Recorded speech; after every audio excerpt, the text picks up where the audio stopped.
ఎవడ సొమ్ము ఉందండి? ఎందుకు వస్తాయి అసలు? ఎందుకు ఇవ్వాలి నీకు? అమ్మఒడి ఏంటి? అమ్మఒడి రాదు, రాకూడదు కూడా.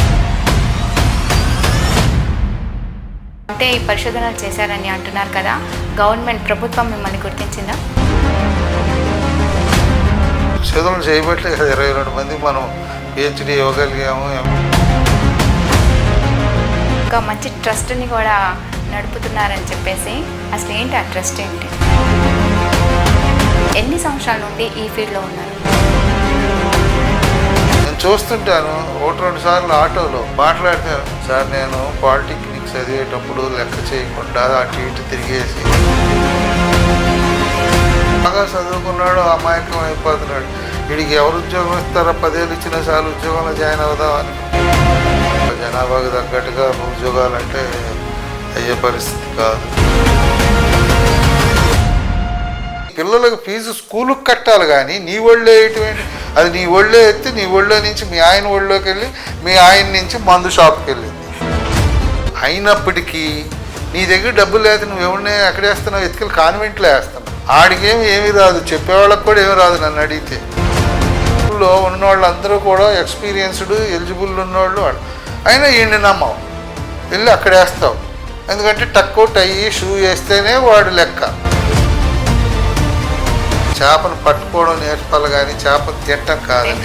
మన వాళ్ళని చేపను తింటమే నేర్పుతున్నారు, పట్టుకోవడం నేర్పట్లేదు. మీరు మామూలుగా రాజకీయాలకి రావాలనుకుంటే ఏ ప్రభుత్వం వైపు రావాలనుకుంటున్నారు? మేము ఫేస్ అంతా మారిపోయింది, అసలు అంతా డబ్బుమయం అయిపోయింది. ఇది సేవ కాదు, వ్యాపారంలో తయారైంది. అందరూ వచ్చి ప్రజలకు సేవ చేయాలి. మరి మేము వస్తామని అడిగితే వెంటనే నువ్వు డబ్బులు ఎంత ఖర్చు పెడతావు? డబ్బులు ఇస్తే ఓట్లు వేస్తావంటే మరి రేపొద్దు నీకు పని ఎందుకు చేయాలా?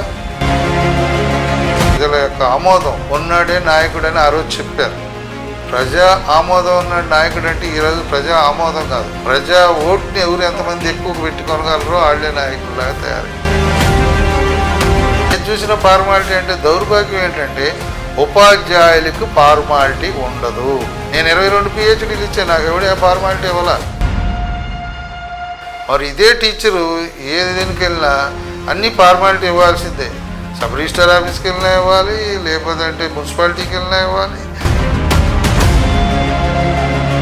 టీచర్స్ని మాత్రం డబ్బులు అడగవాకండి, ఎందుకంటే బల కింద వాళ్ళకి డబ్బులు ఉండవు, బల మీద డబ్బులే ఉంటాయి వాళ్ళకి.